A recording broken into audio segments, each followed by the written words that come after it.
अस्सलामु अलैकुम रहमतुल्लाहि व बरकातुहू। मेरी स्क्रीन नज़र आ रही है आप सारों को?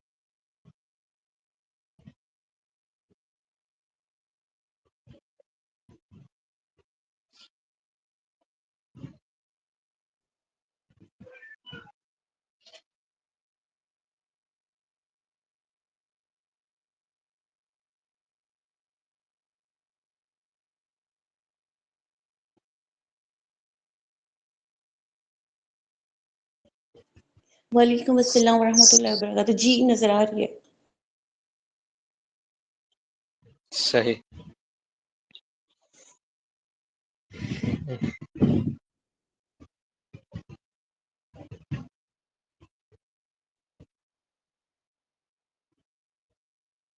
अच्छा जी, हमने कवर करना है आज एनलाइटनमेंट को।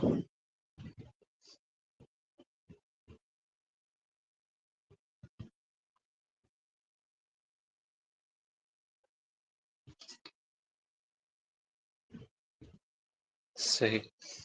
अच्छा, हम लोग स्टार्ट करते हैं, फिर जो लोग अभी तक नहीं आ पाए हैं या जो लेट हो गए हैं वो फिर रिकॉर्डिंग के थ्रू कैचअप कर लेंगे। ठीक है। बिस्मिल्लाहिर्रहमानिर्रहीम। रब्बी यस्सिर वला तुअस्सिर वतम्मिम बिल खैर। रब्बि इश्रह ली सदरी वयस्सिर ली अमरी वहलुल उक़दतम मिन लिसानी यफ़क़हू क़ौली। अल्लाहुम्मा फ़क़िहना फ़िद्दीन, अल्लाहुम्मा फ़क़िहना फ़िद्दीन, अल्लाहुम्मा फ़क़िहना फ़िद्दीन। रब्बि हब ली हुक्मन व अल्हिक़नी बिस्सालिहीन वजअल ली लिसाना सिद्क़िन फ़िल आख़िरीन। अल्हम्दुलिल्लाह। अच्छा जी, हम लोगों ने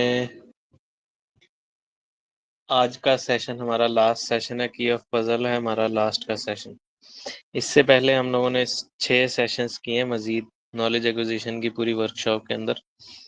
इस वर्कशॉप के अंदर हम लोगों ने क्या चीज़ सीखनी थी कि हम लोग नॉलेज को एक्वायर करते हुए कौन से रूल्स को मद्देनज़र रखेंगे जिसकी वजह से हम एक अनबायस्ड किस्म का नॉलेज एक्वायर कर सकेंगे, जो कि हमें फर्दर नॉलेज के जो स्टेप्स हैं जिनमें हिदायत, हिकमत, शऊर वगैरह है, इस तक पहुंचने में मदद देगा। ठीक है। तो आज हमने कवर करनी है इनलाइटनमेंट। इनलाइटनमेंट के बाद टास्क 10 भी ख़त्म हो जाएगा और ये लास्ट वीक है टास्क 10 बी का। इनलाइटनमेंट है क्या? इनलाइटनमेंट का मतलब होता है किसी भी चीज़ को इनलाइट कर देना, किसी भी चीज़ को फैला देना या उसको एक डीपर सेंस से देख लेना। ठीक है, ये सारे मानी इनलाइटनमेंट के होते हैं। हम लोगों ने जो पूरा का पूरा 6 वीक्स में कवर किया है रिसर्च मेथोडोलॉजी को, उस पूरी की पूरी रिसर्च मेथोडोलॉजी को अब हमने उसके बाद रिफ्लेक्शन के फेज से गुजारा, उसको इंटरनलाइजेशन एम्बॉडीमेंट के फेजेस से गुजारा, लेकिन यहाँ तक काम ख़त्म नहीं हो जाता है जब तक कि हम वही सारा का सारा नॉलेज जो कि हमने किसी रिसर्च प्रॉब्लम के थ्रू गे गेन किया है, उस सारे नॉलेज को हम जब तक आगे नहीं पहुँचाएँगे, तो वो हमारी मौत के साथ ख़त्म हो जाएगा और वो एक बेबुनियाद इल्म रहेगा जिससे दूसरों को कोई फ़ायदा नहीं हो रहा। ठीक है? हमारे पास इनलाइटनमेंट के काफ़ी सारे ज़रिए हैं, हम आज के दिन में कवर करने की कोशिश करेंगे। 1 मिनट बस मैं इसको स्क्रीन के अकॉर्डिंग अनज़ूम कर लूँ।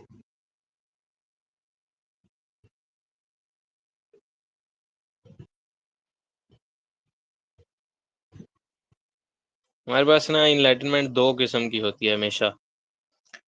एक इनलाइटनमेंट कहलाती है अमर बिल मारूफ व नही अनिल मुनकर और दूसरी इनलाइटनमेंट कहलाती है दावा। ठीक है? जो हमारे पास दावा का काम है वो स्पेसिफिक स्किल्ड बेस्ड काम होता है, यानी उसमें आम बंदा नहीं जाएगा, उसमें स्किल्ड लोग जाएंगे जिनके पास स्किल्स हैं, जिनके पास वो स्पेसिफिक एट्रीब्यूट्स हैं कि वो उसकी पूरी की पूरी रिस्पॉन्सिबिलिटी को अपहोल्ड कर सकते हैं। वो स्किल्स, वो एट्रीब्यूट्स क्या हैं? मोरालिटी का सबसे पहला कह लें इल्म होना लाजमी है। अगर मोरालिटी ब्रीच हो जाए तो दावा का पूरा काम ही खराब हो जाएगा। मोरालिटी क्या है? मोरालिटी बेसिकली हम कहते हैं मॉरल कोड्स को। मॉरल कोड्स क्या होते हैं? वो बेसिक एथिक ऑफ लाइफ जो कि हम अपनी जिंदगी गुजारने के लिए यूज करें, जिसमें हम राइट और रॉन्ग की जजमेंट ले सकें। कहीं जगह ऐसा होती है जहाँ पे सख्त मिजाजी दिखानी पड़ती है, कई जगह ऐसी होती हैं जहाँ पर सख्त मिजाजी नहीं, नरमी के साथ काम लिया जाता है। ये डिपेंड करता है जिस ऑडियंस के साथ, जो टारगेटेड ऑडियंस है, उसके सीखने की पोटेंशियल पे। ठीक है, तो स्पेसिफिक लोग होते हैं जिनको इसमें भी फिर हायरार्कीज आ जाती हैं, कुछ मुखलस होते हैं, कुछ मुखलिस होते हैं, फिर उसके बाद वो हायरार्की आ जाती है जो अपनी स्किल एट्रीब्यूट्स को अपनी लाइफ में खुद एक्वायर करते हैं। ठीक है, तो जो मुखलस होते हैं वो अल्लाह ताला की तरफ से चुने हुए होते हैं, मुखलिस वो लाइफ में मुखलिस हो जाते हैं। और जो लास्ट में हमारे पास आते हैं, जो अपनी स्किल एट्रीब्यूट्स को खुद उस कॉम्पिटेंस के लेवल पर लेके जाते हैं, ये तीन लोग डिफरेंट सिनेरियोज के थ्रू, डिफरेंट पर्सपेक्टिव से दावा के काम को यूटिलाइज करते हैं। तो इन तीनों के पास level of skills, level of attributes different होते हैं। ठीक है, जो हमारे पास दाई है, दावा का काम करने वाला, अगर इसकी एग्जांपल में लें, अगर वो कंपैरेटिव रिलीजन का है, तो वो उसकी टारगेटेड ऑडियंस हमेशा नॉन बिलीविंग मुस्लिम्स होगी, या उसकी टारगेटेड ऑडियंस हमेशा बिलीविंग नॉन मुस्लिम्स होंगे। ठीक है, ये दो कीवर्ड्स हैं, ये हमने सेकंड वाले सेशन में कवर किए थे, ये क्या होते हैं। ठीक है, तो वो डेमोग्राफिक्स डाटा के अंडर रहते हुए अपनी ऑडियंस को सिलेक्ट कर पाएगा। अगर उसके पास नॉलेज तो है लेकिन स्किल्स और एट्रीब्यूट्स नहीं है, तो वो दाई का काम नहीं कर सकता है। इससे क्या चीज समझ में आती है, खाली नॉलेज का इल्म होना लाजमी नहीं है, स्किल्स और एट्रीब्यूट्स का होना भी लाजमी है। और हमने अभी तक नॉलेज भी नहीं एक्वायर किया है, हम स्किल्स और एट्रीब्यूट्स से कोसों दूर हैं। ठीक है, हमने तो अभी तक सिर्फ वो उसूल पढ़े हैं जिनसे हम इल्म हासिल करेंगे। सही, तो हर बंदा दावा के काम में ना निकल पड़े, पहले वो देखे कि क्या वो उस लेवल की कॉम्पिटेंस रखता है कि नहीं रखता है। और अगर एक आदमी के पास इल्म हो लेकिन स्किल्स और एट्रीब्यूट्स ना हो, तो फिर क्या होता है, वो हक पूरा नहीं कर पाता दावा का।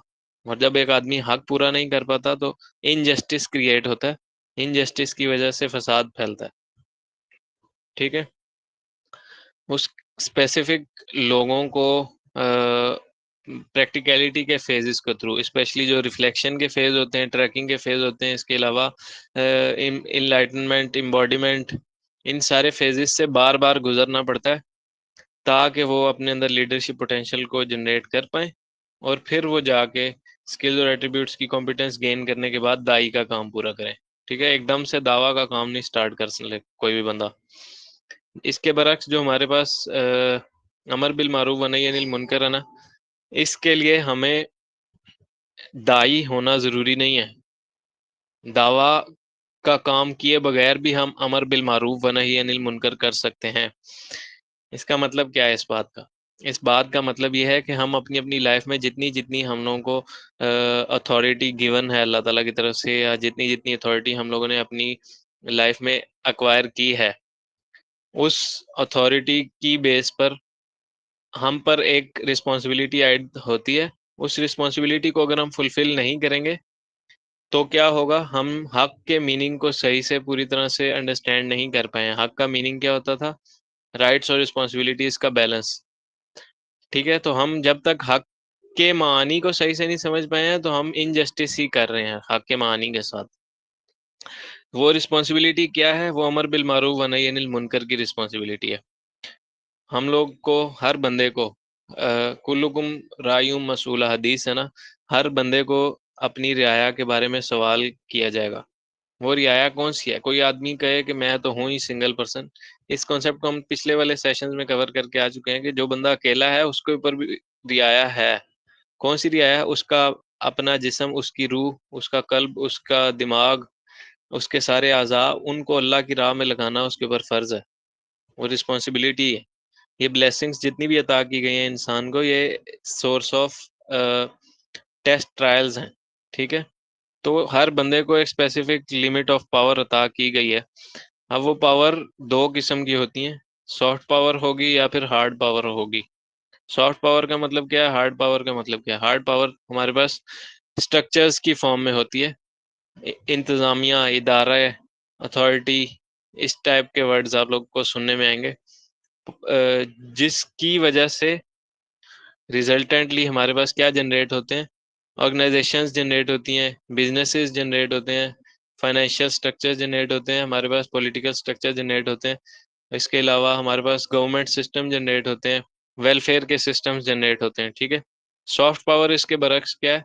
सॉफ्ट पावर में उस बंदे की बोलने की कैपेबिलिटीज, उस बंदे की एट्रीब्यूट्स, ठीक है, ये चीजें आ जाती हैं सॉफ्ट पावर में। सॉफ्ट पावर में काफी सारी चीजें, एक लंबी लिस्ट है। अभी हम क्योंकि इनलाइटनमेंट को समझ रहे हैं तो उस पूरी लिस्ट के अंदर नहीं जाते हैं, वो वेग नॉलेज जाएगा। बेसिकली ये कॉन्सेप्ट सबको समझ में आ जाना चाहिए कि इनलाइटनमेंट का मकसद है, दो किस्म से हो सकता है, अमर बिल मारूफ व नही अनिल मुनकर से या दावा से। अमर बिल मारूफ व नही अनिल मुनकर पावर के थ्रू है, दावा जो है ये स्किल्स एट्रीब्यूट्स के थ्रू है। अमर बिल मारूफ व नही अनिल मुनकर में अगर हमारे पास स्किल्स एट्रीब्यूट्स नहीं भी हैं लेकिन पावर है, तो हमने उस पावर का हक अदा करना है, और वो फिर वक्त के साथ साथ इंसान सीख जाता है। एक चीज को जब बार बार करता है तो इंसान उस चीज के अंदर कॉम्पिटेंस गेन कर लेता है, और फिर उस चीज के अंदर जितने भी फ्लॉज हैं उसको खत्म करने की ताकत में आ जाता है, ठीक है। ये थी बेसिकली इनलाइटनमेंट है क्या। अच्छा जी, इनलाइटनमेंट करनी किस तरह से है ये भी देख ली। हम लोगों ने जो पूरा का पूरा फिलोसॉफिकल पाथ, हल्का सा फिलोसॉफिकल पाथ कह लें या उसको नॉलेज एक्विजिशन का पाथ कह लें, पूरे 6 हफ्तों में गुजारा है। उसमें हम लोगों ने क्या चीज़ सीखी? हम लोगों ने क्वेश्चनिंग की बेस्ड ऑन स्केप्टिसिज्म। स्केप्टिसिज्म का मतलब ये होता है हर चीज़ को क्वेश्चनिंग की निगाह से देखना, हर बिलीफ सेट को एक या हर अकीदे को एक क्रिटिकल एंगल से देखना, एक क्वेश्चन के एंगल से देखना, ठीक है। क्वेश्चनिंग और इंक्वायरी की, उसके ऊपर हमने एजम्पशंस जनरेट किए या उसके सॉल्यूशंस, प्रॉब्लम सॉल्यूशंस निकाले। उसके बाद उनके ऊपर हमने हक के मीनिंग्स, हक के लेवल्स को अंडरस्टैंड किया, ठीक है। उस हक के लेवल ऑफ मीनिंग को ना सिर्फ एक्वायर कर लेने के बाद हम लोगों ने उसके ऊपर जो रिसोर्सेज थे उनको यूटिलाइज करते हुए उस इंफॉर्मेशन को नॉलेज के लेवल तक लेकर गए हैं। अगर आप लोगों ने रिफ्लेक्शन और एम्बॉडीमेंट के फेजेस को फेस किया था, उनके फेजेस से गुजरे हैं, तो आप लोग इसको बहुत अच्छे से समझ पा रहे होंगे कि नॉलेज किस तरह से रूह तक सरायत कर जाता है, इंफॉर्मेशन किस तरह से रूह तक सरायत कर जाती है। और फिर लास्ट में सेल्फ रिफ्लेक्शन करनी है। सेल्फ रिफ्लेक्शन का जो प्रोसेस है वो इनलाइटनमेंट के बाद आता है। उसमें क्या है, आप लोगों ने अपने जितने भी नॉलेज एक्वायर किया था उसकी बेस पर जज करना है कि आया कोई बायसेस तो नहीं जनरेट हो रहे, कोई ऐसा बिलीफ सेट जो कि मेरा पुराना था, पुराना अकीदा था, नॉलेज आ जाने के बाद भी मैं उसी अकीदे पर तो नहीं हूँ, ठीक है। ये इनलाइटनमेंट का पाथ है। पहले अपनी जात पर किया जाता है, फिर इस पूरे पाथ को आगे लोगों तक पहुंचाया जाता है। अच्छा जी।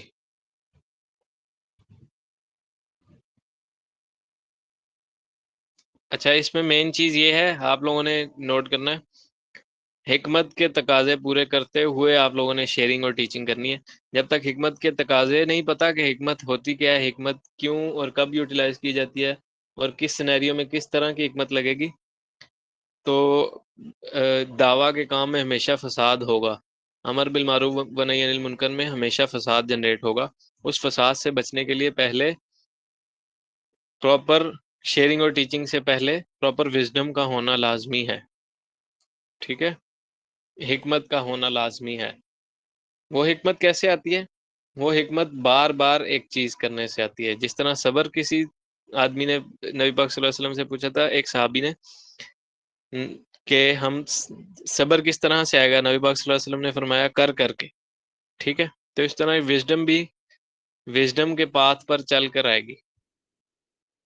बाकी की चीजें हम कवर कर चुके हैं। कोशिश करेंगे कुरानिक फाउंडेशन ऑफ नॉलेज के साथ जुड़ के रहें, जो अल्टीमेट ट्रूथ है और एब्सोल्यूट ट्रूथ है, ठीक है। उसके साथ जुड़ के रहें, उसको बेस रखें और बाकी सारी चीज़ों को सबसाइडरी रखें, ठीक है, और उसके कंपैरिजन में रख के हर चीज को कवर करने की कोशिश करें।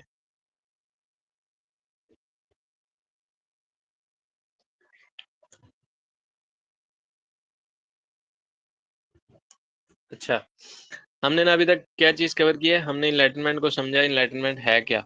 अब इनलाइटनमेंट करते कैसे हैं वो भी हम लोगों ने देख लिया।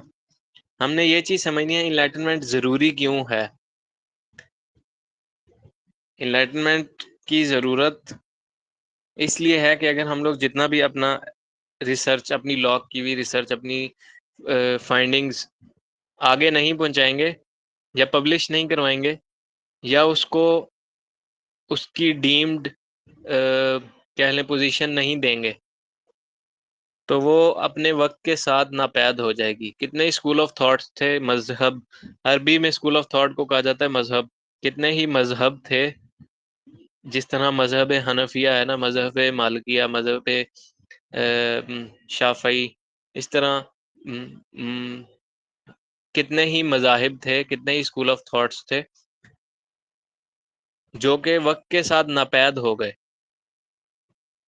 ताबईन कराम में सिर्फ ये 4 मजाहिब नहीं थे, इसके अलावा हजारों की तादाद में मजहब जनरेट हुए थे। लेकिन वक्त के साथ साथ हम देखें तो आज के दौर में हमारे पास 4 से 6 मेजर स्कूल ऑफ थॉट्स हैं। बाकी के सब नापैद क्यों हो गए हैं? क्योंकि उनकी प्रॉपर तरीके से इनलाइटनमेंट नहीं हुई। अब ये तो वो सारी इनलाइटनमेंट की हिस्ट्री है जो कि इस्लामिक हिस्ट्री है। अगर हम वेस्टर्न कल्चर से देखें या वेस्टर्न फिलोसॉफिकल एंगल्स से देखें, तो हम लोगों को एक पूरा का पूरा इनलाइटनमेंट का एक पूरा इरा नजर आएगा। उस एरा में क्या हुआ है हमारे पास? उस एरा को नाम ही इनलाइटनमेंट का दे दिया गया था। क्यों? उस एरा में जो वेस्टर्न फिलोसॉफी थी उसको इनलाइट कर दिया गया बहुत बड़े मैस लेवल पे through the utilization of certain techniques, जिसमें गुटनबर्ग की हमारे पास प्रिंटिंग प्रेस थी। उस जमाने में नई नई प्रिंटिंग प्रेस इन्वेंट हुई थी। तो उस प्रिंटिंग प्रेस को मुसलमान यूज नहीं कर रहे थे अपने इनलाइटनमेंट के फेजेस को आगे बढ़ाने के लिए। मुसलमान अपने पुराने कदीम तरीक़े इनलाइटनमेंट पे थे, दावा के काम में या अमर बिल मारूफ व नही अनिल मुनकर पे। लेकिन वो वक्त के साथ साथ अपडेट नहीं हुए, जिसकी वजह से मुसलमान पीछे रह गए और वेस्टर्न फिलोसॉफी जो थी वो पूरी दुनिया पर काबिज हो गई। ठीक, उस पूरे एरा में हमारे पास वेस्टर्न फिलोसॉफी जो थी वो पूरी दुनिया पर काबिज हो गई। और आज हम जिस कह लें स्लेव मोरालिटी में है या जिस मफतू स्टेट में है या जिस मजलूमाना स्टेट में है, उस सारी के पीछे रीज़न वेस्टर्न फिलोसॉफी का हम पर डोमिनेंट होना ही है। और दूसरी चीज़ इसमें क्रिटिकल एंगल दूसरा ये है, वो अभी भी वक्त के साथ अपने आप को मॉडर्नाइज करके रख रहे हैं और हम उनसे या हम वेस्टर्न फिलोसॉफी के समझने से भी कासिर हैं। आम टीएल जो है कम्युनिटी में, उसको वेस्टर्न फिलोसफी का पता भी नहीं होगा हो है क्या चीज़। ठीक, तो फेस सारा वही लगेगा नॉलेज एक्विजिशन का, और वो किस तरह से लगेगा और वो 7 रूल्स के हैं वो एंड पे मैं कंपाइल करके एक्सप्लेन भी कर दूंगा। इस सारी इम्पोर्टेंस को अगर कोई बंदा इदराक कर पाए, आज के दौर में अपनी पोजीशन को अंडरस्टैंड कर पाए, सेल्फ अवेयर हो पाए, सोशली अवेयर हो पाए, तो वो बंदा बेसिकली कभी भी ऐसे काम नहीं करेगा जो कि उसकी अपनी आइडेंटिटी को मसख करके रख दे या उसकी अपनी नॉलेज को नापैद करके रख दे। ठीक है, अपनी पूरी ज़िंदगी की रिसर्च को, अपने पूरी ज़िंदगी के फाइंड किए हुए नॉलेज को वो हमेशा चाहेगा कि आगे फैले। ठीक है, तो कभी भी ऐसा ना हो कि हम सब के सब जो हैं वो उस स्टेट में आ जाएं जिस स्टेट को कम गैरत या बेगैरत वाली स्टेट कहा जाती है। ऐसी स्टेट ना आ जाए कि हम अपनी खुदी जो है उससे या अपनी सेल्फ इस्टीम जो है उससे बेखबर हो जाएं। ऐसा ना हो जाए कि हम अल्लाह ताला से किए गए अहद अलस्त या मिसाक को भूल जाएं। इन सारी सिचुएशंस को फुलफिल करने के लिए हम लोगों को एक अपना एनलाइटनमेंट का पूरा स्ट्रक्चर चाहिए। उसके लिए लास्ट ईयर जनवरी में, आई गेस, हाँ, लास्ट ईयर जनवरी फरवरी में मैंने ना एक रोड मैप डिजाइन किया था। उस रोड मैप के कुछ की पॉइंट्स यहाँ पर मैं एक्सप्लेन करूंगा, जो कि इनलाइटनमेंट के फेज में काफ़ी ज़्यादा हेल्पफुल होंगे और इनलाइटनमेंट के फेज को बहुत अच्छे से आगे इम्प्लीमेंट करने में असिस्ट करेंगे। सबसे पहले तो ये है कि एक minute, main slide road map की यहाँ पे नहीं है। अभी तक हम लोगों ने जो अपने पूरे 6 वीक्स में कवर किया है, उसमें हम लोगों ने एक चीज़ तो देखी कि हम लोगों ने प्रॉब्लम को किस तरह से आइडेंटिफाई करना है। प्रॉब्लम आइडेंटिफिकेशन जो है, ये पहला स्टेप है रोड मैप का, ठीक है। प्रॉब्लम को आइडेंटिफाई करके प्रॉब्लम को सॉल्यूशन की तरफ लेके जाना बाकी के स्टेप्स हैं। प्रॉब्लम को आइडेंटिफाई करके दूसरा मसला हम लोगों ने क्या फेस करना है, दूसरा स्टेप क्या हम लोगों ने टेक करना है, हम लोगों ने प्रॉब्लम को अंडरस्टैंड करने की कोशिश करनी है। प्रॉब्लम की अंडरस्टैंडिंग होगी तो ही हम लोग उस प्रॉब्लम को सॉल्व करने की तरफ जाएंगे। प्रॉब्लम को सॉल्यूशन के लिए फिर आगे हम लोगों को समझना पड़ेगा कि वो किस लेवल ऑफ सॉल्यूशन में रिलाय करता है। यानी वो पॉलिटिकल मसला है, वो फाइनेंशियल मसला है, वो कौन सा मसला है, वो इंटेलेक्चुअल मसला है। वो जिस लेवल ऑफ कह लें प्रॉब्लम में आएगा, जिस लेवल ऑफ सॉल्यूशन में आएगा, उसको उस लेवल ऑफ सॉल्यूशन में प्लेस करके वहां से उसको ट्रीट करना है। और इस तरह से क्या होगा, इफेक्टिवली और स्मार्टली काम होगा।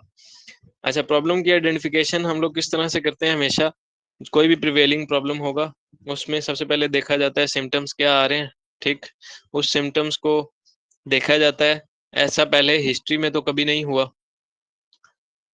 अच्छा, उसकी हिस्ट्री निकाल लेने के बाद, हिस्ट्री को पढ़ लेने के बाद, उसको अटेस्टेशन ले लेनी है उसकी। उसकी अटेस्टेशन से क्या होगा, अंडरस्टैंडिंग हो जाएगी कि हाँ, ये प्रॉब्लम पहले अगर है तो सॉल्व किस तरह से हुआ है। अगर मौजूदा दौर में है तो हम किस बेसिस पर इसको प्रॉब्लम डिनोट करेंगे। कुछ टेस्ट होते हैं, जैसे फॉर एग्जांपल पूरी कौम का आईक्यू टेस्ट करना है तो पूरी कौम के सैंपल्स लिए जाएंगे और आईक्यू चेक किया जाएगा, ठीक है। और उसके बाद फिर क्वांटिटेटिवली और क्वालिटेटिवली उसको असेंबल करके उसकी अंडरस्टैंडिंग ले ली जाएगी कि पूरे कौम का आईक्यू इतना है। ये आईक्यू का जो टेस्ट है वो टेस्ट पैटर्न में रिलाई करेगा, ठीक है। हिस्ट्री एक्वायर कर लेने के बाद और सिम्टम्स को आइडेंटिफाई कर लेने के बाद प्रॉब्लम आइडेंटिफाई नहीं हो जाती, उस प्रॉब्लम को अटेस्ट करवाना है किसी टेस्ट के थ्रू, किसी स्टैंडर्ड के थ्रू, ठीक है। और उसके बाद हम लोग किसी रूट कॉज पर पहुंचेंगे। उस रूट कॉज की एनालिसिस करनी है, वहां पे काम रुक नहीं जाता है। मसला आज सबको पता है कि हम सारे स्लेव मोरालिटी में हैं, लेकिन उसकी एनालिसिस किसी ने नहीं की, ठीक। उसका ब्रेक डाउन करना सीखना होगा सबको कि किस तरह से हम प्रॉब्लम को ब्रेक डाउन करेंगे और फिर उस ब्रेक डाउन करके किस तरह से उसके सोल्यूशन की तरफ जाएंगे। प्रॉब्लम की आइडेंटिफिकेशन हो जाएगी तो प्रॉब्लम को सही से अंडरस्टैंड कर पाएंगे। प्रॉब्लम की अंडरस्टैंडिंग में हमारे पास काफ़ी सारे स्टेप्स हैं। यहाँ पे अभी फिल वक्त मैं ये सारे स्टेप्स एक्सप्लेन करना ज़रूरी नहीं समझता हूँ, मीटिंग लंबी हो जाएगी। वेग नॉलेज है ये सारा का सारा। प्रॉब्लम को अंडरस्टैंड करने के लिए हम लोगों ने सिर्फ और सिर्फ ये चीज़ देखनी होती है, ये प्रॉब्लम आया, हमारे पास प्रॉब्लम कहलाता भी है या नहीं, और कौन से ऐसे पैटर्न्स हैं, कौन से ऐसा डेटा सेट है जिसकी वजह से, जिसमें खराबी हुई, जिसकी वजह से आगे का सारा इल्म फासिद हो गया। इल्म बुनियाद है अमल की, अमल बुनियाद है सब्र की या फैसले की या किसी डिसीजन की, ठीक है।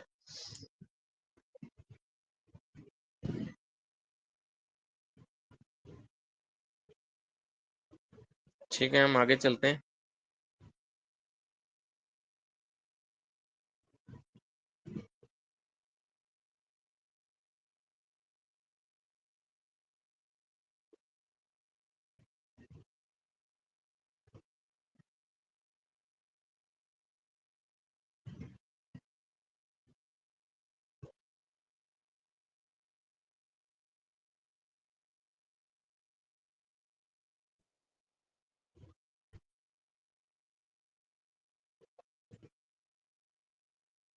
अच्छा, इस दुनिया में हमारे पास जितने भी मसाइल होंगे ना,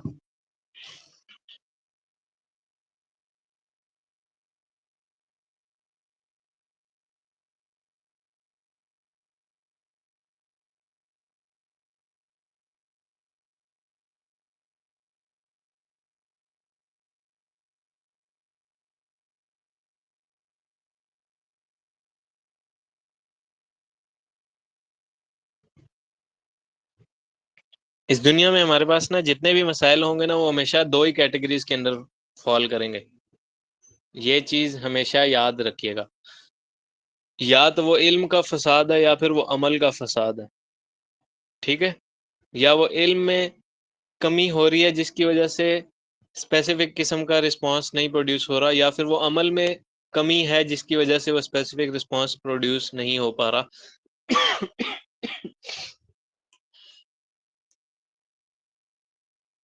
अच्छा, और आसान करके बता देता हूँ। हमारे पास जो मसला है इल्म का, वो सॉल्व होता है हमेशा इंटेलेक्चुअल सॉलिडेरिटी से। सॉलिडेरिटी का मतलब क्या होता है, इंटेलेक्चुअल का मतलब क्या होता है? इंटेलेक्ट का मतलब होता है अकल, सॉलिडेरिटी का मतलब होता है यूनिटी या मुत्तहिद कर देना। इल्म के जितने भी मसाइल हैं ना, इनलाइटनमेंट के फेजेस में हमेशा वो इंटेलेक्चुअल सॉलिडेरिटी से ही ख़त्म होंगे।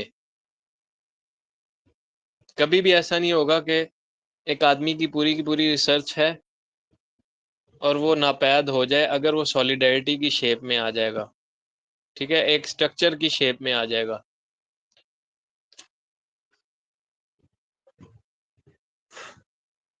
हमारे पास जो इंटेलेक्चुअल सॉलिडेरिटी है ना, उसके ये कुछ फेजेस हैं। ये भी मैं अभी यहाँ ज़रूरी नहीं समझता हूँ। रोड मैप जब समझाऊंगा इन डेप्थ पूरा का पूरा, तो तब एक्सप्लेन करूंगा। जो हमारे पास अमल का फसाद है, वो हमेशा पावर में आने से ख़त्म होगा। ठीक है। अकेला बंदा कोई भी अमल स्टार्ट करे, वो अकेले बंदे की ज़ात तक महदूद होकर रह जाएगा और वो ख़त्म हो जाएगा जैसे ही वो इंसान ख़त्म हो जाएगा। उस पावर में आने का नाम बेसिकली पॉलिटिक्स कहलाता है। ठीक है। उस पावर में आने का नाम पॉलिटिक्स कहलाता है। कोई भी आदमी का फ़लसफ़ा जो है, उसके साथ जब पावर अटैच हो जाती है तो बेसिकली उसी का नाम पॉलिटिक्स है। ठीक है। तो पॉलिटिकल इस्टेब्लिशमेंट के भी कुछ फेजेस हैं, किस तरह से की जाती है, हर प्रोसेस में किस तरह से स्टेप लिया जाता है, ये अब सेपरेट डिबेट है। मेन चीज़ जो थी वो यही समझाना मकसूद थी। इस दुनिया में जो भी मसला आएगा वो हमेशा या तो इल्म का होगा या अमल का फसाद है। और उनको सॉल्व किस तरह से करना है? Intellectual warfare, political establishment. ठीक है। इंटेलेक्चुअल सॉलिडेरिटी, पॉलिटिकल इस्टेब्लिशमेंट, दोनों एक ही चीज़ें हैं।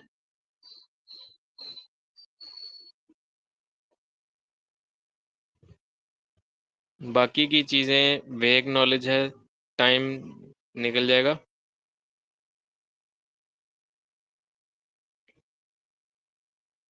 7 उसूल कवर करते हैं जो हम लोगों ने 7 रूल्स इस पूरे वर्कशॉप के अंदर आइडेंटिफाई किए हैं। उसके बाद मैं बताऊंगा इस वीक में करना क्या है।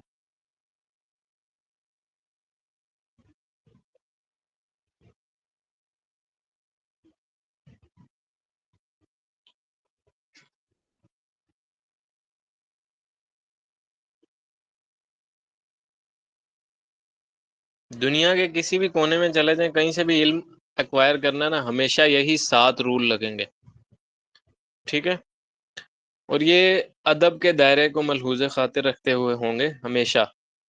और जिस चीज़ के साथ अदब जुड़ जाता है, उस चीज़ के अंदर एक पैटर्न आ जाता है, एक बैलेंस आ जाता है। उस बैलेंस की वजह से ना सिर्फ एफर्ट्स की बेसिस पर रिजल्ट्स आते हैं, बल्कि डिवाइन इंटरवेंशन भी हो जाती है। और उसकी डिवाइन इंटरवेंशन की वजह से नॉलेज एक्सपेंड हो जाता है। एक आम आदमी का नॉलेज एक एक्सपेंडेड वर्जन में चला जाता है। ठीक है। जितने भी रिसर्चर्स हैं जो रिसर्च को यूटिलाइज करते हैं, चाहे वो बिलीवर्स हों चाहे नॉन बिलीवर हों, जब वो अनबाइस्ड होके काम करते हैं और नॉलेज को एक्वायर करने की कोशिश करते हैं, तो वो अपनी रिसर्चेस के थ्रू अपने लेवल ऑफ इंटेलेक्ट को यूनिवर्सल ट्रुथ के लेवल तक लेकर आ जाते हैं, और यूनिवर्सल ट्रुथ के लेवल तक आ जाना एक बहुत बड़ी कामयाबी होती है। ठीक है, कोई भी कहीं से भी इल्म हासिल करना होगा, हमेशा यही 7 रूल रखेंगे, इन सब का रट्टा मार लें। सबसे पहले क्या करना है, एग्जिस्टेंस देखनी है कौन सी है। कोई इस पूरे निज़ाम कायनात में हर एक चीज का एक वजूद है, उस वजूद को इंग्लिश में एग्जिस्टेंस कहते हैं। हर एक चीज का जो वजूद है, उसके वजूद को आइडेंटिफाई कर लेना कि बेसिकली ये पूरा का पूरा इसका वजूद है, पहला स्टेप है, पहला रूल है, पहला उसूल है इल्म को हासिल करने का। अगर किसी भी चीज, किसी भी इंफॉर्मेशन को गैदर करने के लिए आप लोग डायरेक्ट इंफॉर्मेशन की तरफ भागेंगे तो हमेशा उसकी बेसिक फाउंडेशन भूल जाएंगे, और उसकी जिस चीज की बेसिक फाउंडेशन ना हो वो इमारत बेबुनियाद होती है। जो इमारत बेबुनियाद हो वो इमारत जल्दी गिर जाती है। यहाँ पर कोई भी बंदा बैठा हुआ है, उसके सामने एक एथियस्ट को मैं बिठा दूं, वो उससे डिबेट नहीं कर पाएगा, चाहे हम लाख नेक हों, चाहे हम लाख स्पिरिचुअली एक्टिव हों, पॉलिटिकली एक्टिव हों। क्यों? क्योंकि बेसिस नहीं है, फाउंडेशंस नहीं है, जिसकी वजह से सारा नॉलेज जो हमने अपनी पूरी जिंदगी में एक्वायर किया होता है वो या तो किसी बायसनेस की वजह से आ रहा होता है, या फिर वो पेरेंटल स्ट्रक्चर या फैमिलियर स्ट्रक्चर्स की बेसिस पर आ रहा होता है, या फ्रेंड फैमिली एनवायरनमेंट की वजह से आ रहा होता है। ठीक है, तो जब भी इल्म हासिल करना है, हमेशा पहला उसूल ये माप लें कि उस स्पेसिफिक सब्जेक्ट जिसके बारे में बात की जाएगी, या जिसके बारे में इल्म हासिल किया जाएगा, जिसके बारे में इंफॉर्मेशन गैदर की जाएगी, उसका क्या करना है, वजूद देख लेना है क्या। ठीक है, जैसे ही वजूद पता लग जाएगा कि है क्या इस पूरी की पूरी चीज का, उसके सेकंड पे क्या करना है आप लोगों ने, उसके लेवल ऑफ मीनिंग्स निकाल लेने हैं, और प्रॉब्लम को आइडेंटिफाई कर लेना है उसके लेवल ऑफ मीनिंग्स में कहाँ कहाँ पर हैं। लेवल ऑफ मीनिंग्स क्या होते हैं, हम लोगों ने कवर किए हुए लेवल ऑफ मीनिंग्स, हक, फैक्ट, ट्रूथ, रियलिटी, यूनिवर्सल हक, universal truth, absolute truth, ultimate truth, ये लेवल ऑफ मीनिंग्स हैं। जब एक बंदा एब्सोल्यूट ट्रूथ और एब्सोल्यूट यूनिवर्सल ट्रूथ के लेवल तक आ जाए, या एब्सोल्यूट ट्रूथ के लेवल तक आ जाए, और अल्टीमेट ट्रूथ के लेवल तक आ जाए, तो वो बेसिकली क्या करता है, उसको कंपैरेटिव स्टडी के अंडर ले आता है। कंपैरेटिव स्टडी क्या चीज है, कंपैरिजन करके स्टडी करना। वो हमेशा एब्सोल्यूट ट्रूथ को ही एक हायर इंटेलेक्ट पे रखेगा, प्लेस करेगा। अगर वो यूनिवर्सल ट्रूथ के लेवल पर है, वो यूनिवर्सल ट्रूथ को ही हमेशा हायर इंटेलेक्ट के लेवल पे रखेगा। साइंटिस्ट जो है वो हमेशा अपनी रिसर्चेस को हायर इंटेलेक्ट पे रखेगा। कोई भी साइंटिस्ट है वो तब तक अगले किसी बंदे की बात को फैक्ट नहीं समझेगा जब तक उसके पास अगले की बात में रिसर्च की फाइंडिंग्स ना हो, रिसर्च की अंडरस्टैंडिंग्स ना हो। रिसर्च क्या है, तहकीक, हकाइक की कंपाइलेशन। ठीक है, तो लेवल ऑफ मीनिंग्स, किसी भी वजूद, वजूद को पहले आइडेंटिफाई कर लेना है। दूसरा उसूल, उस वजूद के सारे मानी अखज़ कर लेने हैं और देख लेना है उसके मानी में कहाँ पर प्रॉब्लम्स आ रही हैं, उन प्रॉब्लम्स को सेपरेट कर देना है, लेवल ऑफ मीनिंग्स को सेपरेट कर देना है। बहुत ईजी हो जाएगी सारी चीज़। ठीक है, उसके बाद क्या करना है, जैसे ही मानी पता लग गए हैं आपको और फाइंडिंग्स निकल गई हैं, प्रॉब्लम आइडेंटिफाई हो गया, प्रॉब्लम की सोल्यूशन भी आ गए हैं, आप लोगों ने उसको इंटरनलाइज कर लेना है। ठीक है, इंटरनलाइजेशन किस तरह से होती है, इंटरनलाइजेशन का पूरा सेशन है। ठीक है, किसी ने मिस कर दिया है तो वो प्लेलिस्ट शेयर कर देंगे कैप्टन आप लोगों के साथ ना, तो वो आप लोग प्लेलिस्ट में जाके वो वाला सेशन देख लीजिएगा। इंटरनलाइजेशन का पूरा एक प्रोसेस है। इंटरनलाइजेशन होगी तो ही एम्बॉडीमेंट कर पाएगा कोई बंदा। चौथा उसूल क्या है, एम्बॉडीमेंट कर लेनी है आपने उस पूरे के पूरे गैदर्ड इंफॉर्मेशन की। जब उसकी एम्बॉडीमेंट होगी तो एम्बॉडीमेंट पहला स्टेप है इनलाइटनमेंट की तरफ, और फिर अपने कॉल फेल से, अपने अमल से भी बंदा इनलाइटनमेंट करता है। उसके बाद बाकी लोगों को दावा के थ्रू या अमर बिल मारूफ व नही अनिल मुनकर के थ्रू इनलाइटनमेंट के प्रोसेस से गुजारता है। ठीक है, इनलाइटनमेंट के बाद क्या है, उसने अपनी प्रोग्रेस को ट्रैक करना है। ये 6वां उसूल है।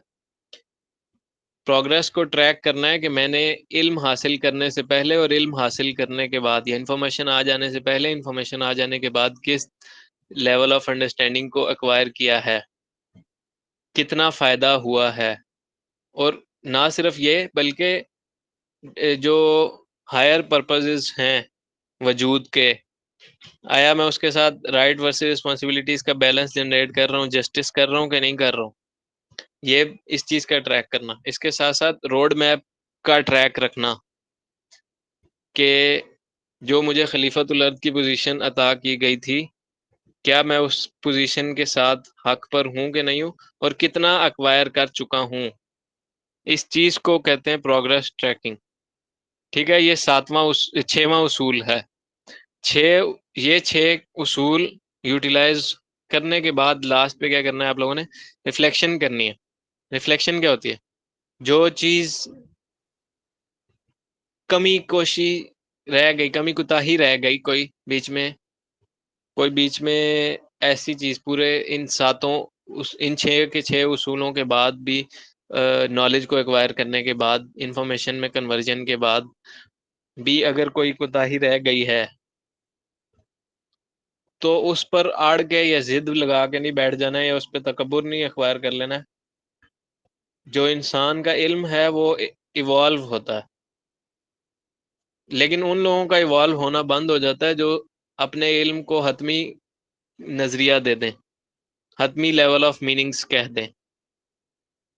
ठीक है, जब तक एक चीज एब्सोल्यूट हक पे नहीं पहुंच जाती, वो चीज हमेशा गलती के ऊपर हो सकती है।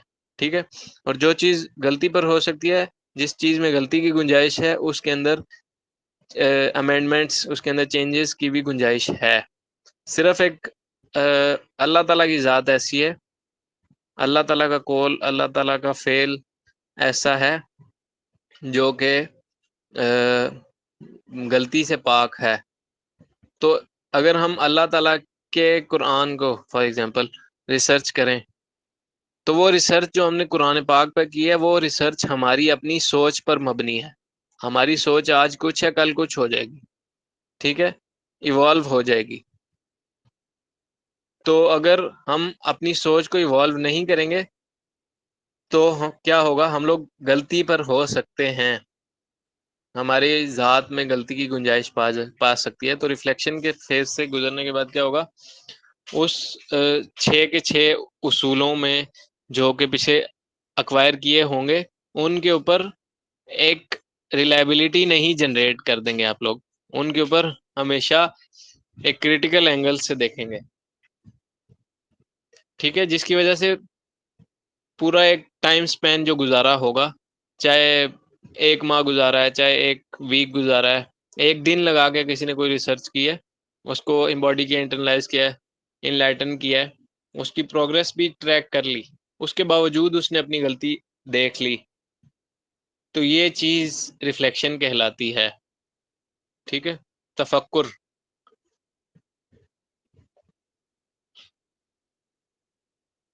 अच्छा, यहाँ पे ना आज का काम तो ख़त्म हो गया। अब मैं एक चीज़ बता देता हूँ, आप लोगों ने करना क्या है। आप लोगों ने इस पूरे वीक में ना, जो आप लोगों के आर्टिकल्स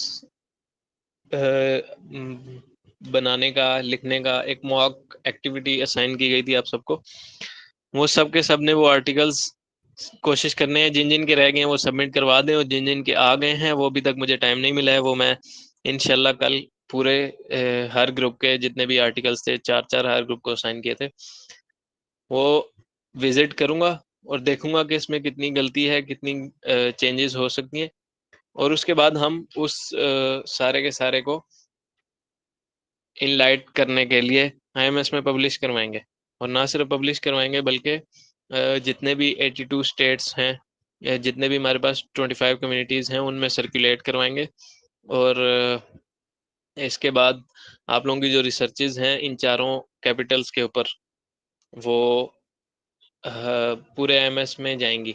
और हम लोगों ने करना क्या है, इंटेलेक्चुअल कैपिटल को जनरेट करने के बाद, ये इंटेलेक्चुअल कैपिटल है ना जो हम लोगों ने आर्टिकल्स लिखे हैं, इंटेलेक्चुअल कैपिटल को जनरेट करने के बाद काम खत्म नहीं हो जाता है, ठीक है। उस इंटेलेक्चुअल कैपिटल की अप्रेजिंग तो लाइफ टाइम चलती रहेगी, इल्म सारी जिंदगी इंसान हासिल करता रहेगा। जो मेन काम है ना वो है पॉलिटिकल इस्टेब्लिशमेंट या फाइनेंशियल इस्टेब्लिशमेंट, ठीक है। उसकी तरफ सबने कदम बढ़ाने हैं, और उसके सारे जितने भी स्टेप्स हैं, प्रोसेसेस हैं, जरिए हैं, नेटवर्किंग है या किसी ने बिजनेस खड़े करने हैं, एंटरप्रेन्योरशिप डेवलप करनी है, कॉम्पिटेंस एक्वायर करनी है, वो सारे के सारे टास्क 10B के बाद इंशाल्लाह, ये वाले वीक के बाद इंशाल्लाह उनके ऊपर फोकस रहेगा। सबसे पहले मेन फोकस हमें इन्हीं 3 चीज़ों के ऊपर होगा, नॉलेज, स्किल्स और एट्रीब्यूट्स के ऊपर, ठीक है। नॉलेज, स्किल्स और एट्रीब्यूट्स जैसे ही हम लोगों को सारे ग्रुप के आईक्यू के जरिए से पता लगने शुरू होंगे, वो हम तक किस तरह से पहुंचते हैं, हमें किस तरह से पता लगता है, ये जो आर्टिकल्स की शेप में या प्रेजेंटेशंस की शेप में या आप लोगों के इनलाइटनमेंट के किसी भी तरीके से हम तक पहुंचते हैं, तो हम उनके जरिए से एक एनालाइजेशन लगा लेते हैं, एक असेसमेंट कर लेते हैं आप लोग किस लेवल ऑफ पावर पे हैं, और उसके बाद आप लोगों को कौन से लेवल ऑफ पावर पे चैनल करना है, ठीक है। तो वो टास्क 10B के बाद स्टार्ट होगा इंशाल्लाह। और उसके बाद दूसरी बात कि कोशिश करें जितने भी टीएल्स हैं यहाँ पे, अब क्योंकि सोशल मीडिया कैंपेन भी स्टार्ट हो चुकी है, सोशल मीडिया का जो प्रॉपर सेक्शन था वो, उसमें काफ़ी सारे टीएल ने इनरोल भी किया है, और अभी लास्ट वीक जो है वो रील मेकिंग वर्कशॉप भी हुई है, तो उसके बाद आई गेस नहीं हुई है वो, या डिले हो गई है, मैंने नहीं देखी अभी। अच्छा, एनीवेज बताने का मकसद ये है, सब के सब जो हैं वो अपने अपने सोशल मीडिया हैंडल्स जनरेट करें, और ना सिर्फ जनरेट करें, उनको एक्टिव और अलाइव करने की कोशिश करें, और उनके ज़रिए से अपने जितने भी इंटेलेक्ट हैं, अपने जितनी भी रिसर्चेज हैं उनको पब्लिश करने की कोशिश करें, और पावर में आए। पावर में आने के दो स्टेप्स हैं, सबसे पहले लोग इकट्ठे करना है, और उसके बाद दूसरा स्टेप फाइनेंशियली इनको एम्पावर कर देना, बस, ठीक है। किसी को कोई सवाल है इनलाइटनमेंट वाले स्लाइड्स में, या इस वीक में क्या करना है, किस तरह से करना है, तो वो बता दीजिए। बाकी वो सारे टीएल्स जिन्होंने प्रेजेंटेशंस बनाई हैं उनको ओपन इनविटेशन है, डीएफ में डिस्कशन फोरम में आके अगर वो प्रेजेंट करना चाहते हैं अपने कंटेंट को, तो हमें बताएं, जो उन्होंने रिसर्च आउट किया हम उनको फैसिलिटी प्रोवाइड करेंगे, हम उनको एम्पावर करेंगे कि वो डिस्कशन फोरम में in the front of 25 communities अपना सारा का सारा रिसर्च का कंटेंट पब्लिश करवाएं, और अपने सारे के सारे रिसर्च के कंटेंट को सिनॉप्सिस या एक टाइप का डिफेंड करें, ठीक है। ताकि हो क्या, ताकि उसमें से फर्दर रिफाइनमेंट हो जाए और फिल्टरिंग आउट हो जाए, जो ऐसे लोग हों जो पोटेंशियल रखते हैं, उनको हम फलाह बिज के मेन टीम में लेने की कोशिश करें, ठीक है। फलाबिस क्या है, फलाबिस एक कह लें इंटीग्रेटेड पर्पस है, जिसमें के फलाह जो है इंसान की उसके ऊपर काम किया जाए। फलाह क्या है इंसान की, क़द अफ़लहल मुमिनून, तहकीक फलाह पा गए जो ईमान लाए। इसके अलावा फलाह क्या है, फमन ज़ुहज़िहा अनिन नारि व उदखिलल जन्नत फ़क़द फ़ाज़, जो जहन्नुम से बचा लिया गया और जो दोज़ख में डाल दिया गया, जो जहन्नुम से बचा लिया गया और जो जन्नत में डाल दिया गया, बस तहकीक यही बड़ी कामयाबी पर है, फलाह पर है। इसके अलावा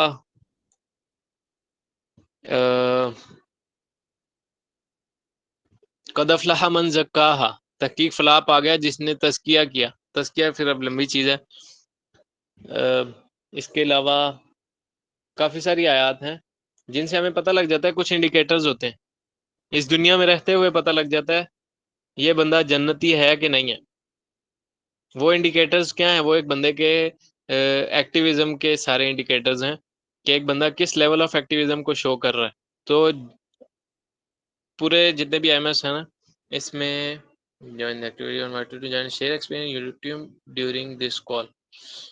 I'm ignoring this activity because I'll upload this whole recording in YouTube. ठीक है,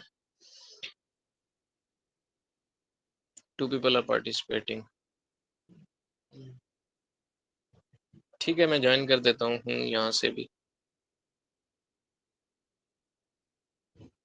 एनीवेज, अच्छा, जो बेसिकली जो फ्लाहबिस के फर्दर प्रोजेक्ट्स हैं, नेटवर्किंग है उसमें, उसके अलावा उसके साथ हमारे पास आ जाती है बिजनेस एंटरप्रेन्योरशिप, एंटरप्रेन्योर्स को ट्रेन करना, उनके माइंडसेट को डिज़ाइन करना, स्ट्रक्चर करना और उनको इस काबिल कर देना कि वो इंस्टेड ऑफ मॉबिंग या इंस्टेड ऑफ इलीगल मीन्स अपनी लॉबी जनरेट करें आईएमएस की। आईएमएस के अपने स्ट्रक्चर्स ऐसे जनरेट करें, आईएमएस में ऐसे क्लस्टराइजेशन डेवलप करें जिसकी वजह से उनको बाहर की किसी भी लॉबी से कोई चीज़ लेने की ज़रूरत ही ना पड़े। वो इतने सेल्फ डिपेंडेंट हो जाएं, इतने इंडिपेंडेंट हो जाएं रेस्ट ऑफ द वर्ल्ड से कि रेस्ट ऑफ द वर्ल्ड को उनकी ज़रूरत पड़ जाए। ठीक है, आईएमएस में पोटेंशियल है, आईएमएस में लोग हैं, आईएमएस में अगर लोग हैं, ये चीज़ क्या डिनोट करती है? आईएमएस में पावर है।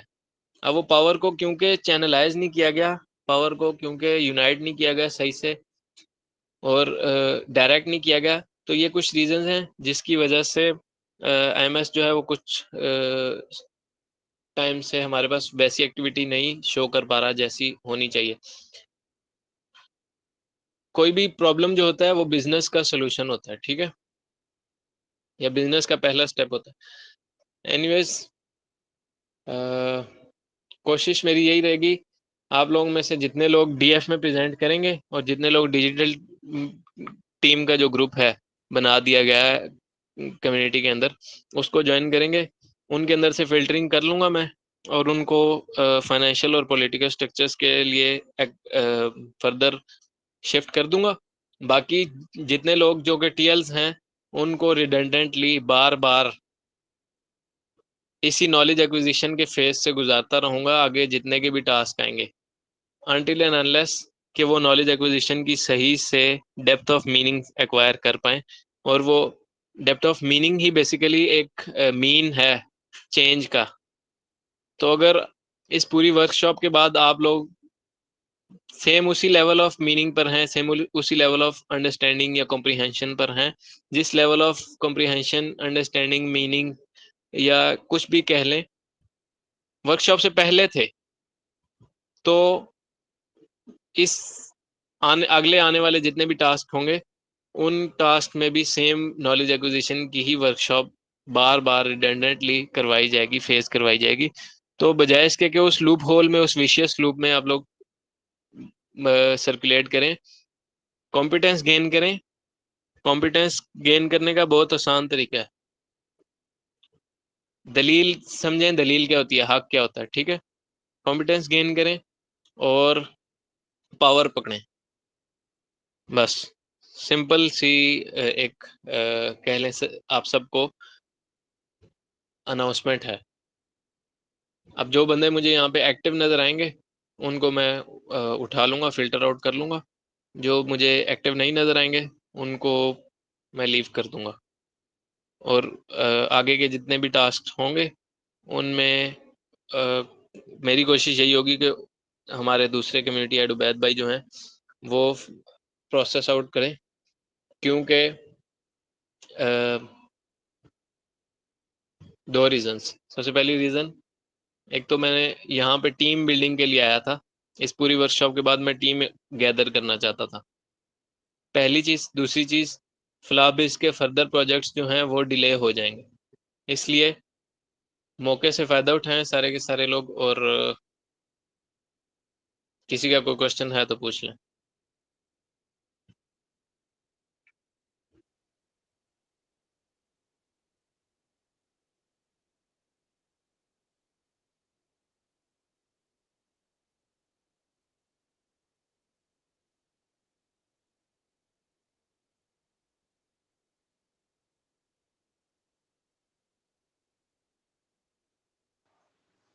जी फ़ाद भाई, अल्हम्दुलिल्लाह हमारे ये 7 वीक्स कंप्लीट हुए। एनलाइटमेंट का हमारा था आज सेशन, तो बहुत अच्छे तरीके से आपने एक्सप्लेन किया। आपने एंड पे कहा कि आईएमएस जैसे 82 कंट्रीज़ में है, तो हम लोग अपनी वो मतलब स्ट्रेंथ है हमारे पास, अगर आप कह रहे हैं कि जैसे पॉलिटिकल कैपिटल को गेन करने के लिए स्ट्रेंथ चाहिए होती है, फिर ही हम अपने फाइनेंशियल कैपिटल पे वो स्ट्रेंथन होंगे।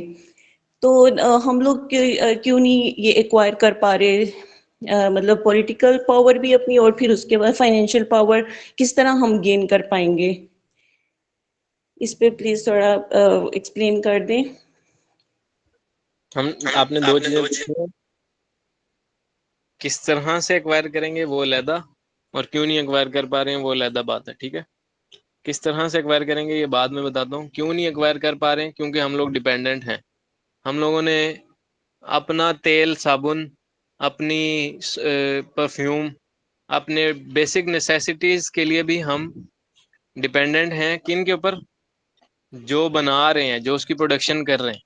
ठीक है, अगर हम अपनी खुद डिजाइन करेंगे हर चीज, ये मैंने बेसिक नेसेसिटी बताई है, अगर हम अपनी हर चीज खुद डिजाइन करेंगे तो ना सिर्फ हम अपनी जरूरत को फुलफिल कर पा रहे होंगे, बल्कि साथ ही साथ एक मेजर मसला हल कर पा रहे होंगे, और हम बाकी रेस्ट ऑफ द वर्ल्ड को भी प्रोवाइड कर पा रहे होंगे। ठीक है, तो हम इस वजह से नहीं कर पा रहे हैं क्योंकि हम डिपेंडेंट हैं बेसिक नेसेसिटी पर भी। हम लोगों को स्ट्रक्चर आउट करना पड़ेगा अपनी पूरी, ये इसी चीज का नाम सेल्फ अवेयरनेस होता है। हम लोगों को समझना पड़ेगा कि हमारा अपना पोटेंशियल कितना है, हम कितने कॉम्पिटेंस में हैं, किस लेवल ऑफ अंडरस्टैंडिंग पे हैं नॉलेज की, किस लेवल ऑफ स्किल्स की अंडरस्टैंडिंग में है, किस लेवल ऑफ एट्रीब्यूटल स्ट्रक्चर के लेवल पर हैं। उसके बाद हम लोगों ने इसको मजीद इन्हेंस किस तरह से करना है, और वहीं पर स्टक होकर नहीं रह जाना, और किस तरह से हम लोगों ने ना सिर्फ अपने फायदे के लिए बल्कि बाकियों के फायदे के लिए भी उसको जनरेट आउट करना है। अब दूसरी बात जो आपने पूछी कि करेंगे कैसे, तो बड़ा सिंपल सा तरीका है, हम लोगों ने ऐसे स्ट्रक्चर्स जनरेट कर लेने हैं।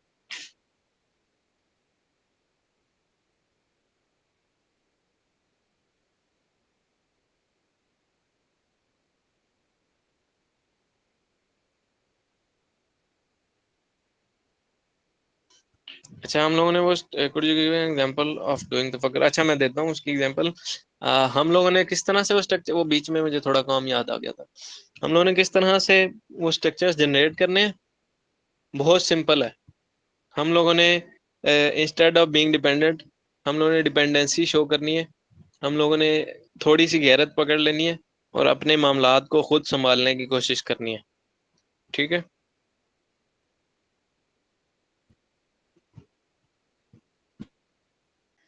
इसमें फिर एंड हमारा वो मोरल कैपिटल भी हमें उसको ऐड करने की ज़रूरत है कि हम मोरली स्ट्रेंथेंड होंगे, मतलब हम मोरली ठीक होंगे, तो फिर ही हम ये सब काम कर पाएंगे ना, कि लोग फिर हम पे ट्रस्ट भी करेंगे।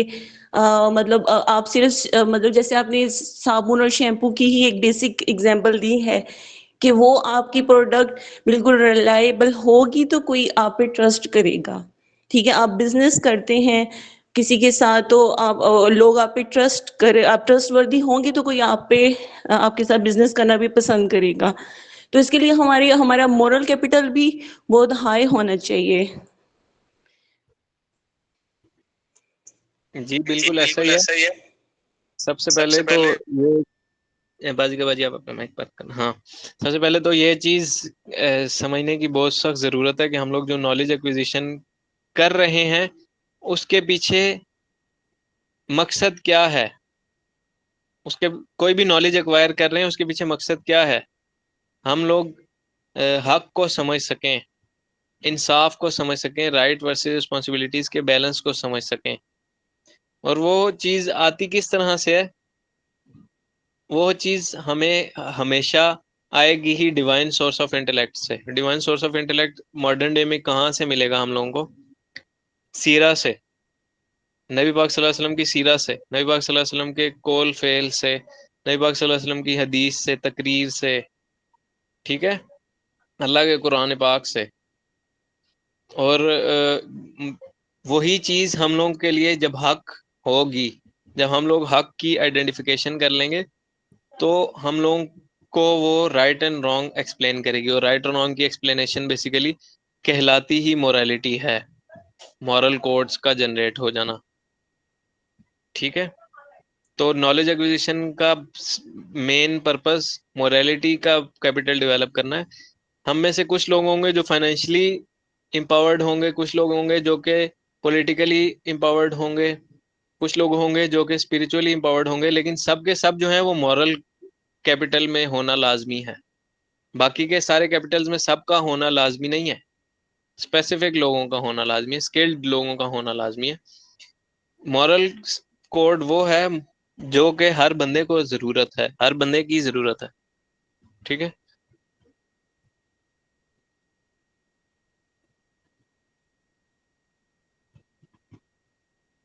नॉलेज एक्विजिशन से हमारे दो कैपिटल बिल्डअप हो जाते हैं, मोरालिटी के मॉरल कैपिटल और हमारा इंटेलेक्चुअल कैपिटल। अच्छा जी, बाजी बाजी कोई इशू तो नहीं है? बिकॉज जी, जी, बिल्कुल आपने एक्सप्लेन किया जज़ाकल्लाह ख़ैर। जी, बिल्कुल। और ये मॉरल और इंटेलेक्चुअल कैपिटल ऐसे हैं कि ये हर कोई एक्वायर कर सकता है, अडॉप्ट कर सकता है। मतलब पॉलिटिकल और फाइनेंशियल तो फिर बाद में आते हैं ना, उसके लिए आपको पावर भी चाहिए और फाइनेंशियल के लिए आपको रिसोर्सेज़ चाहिए।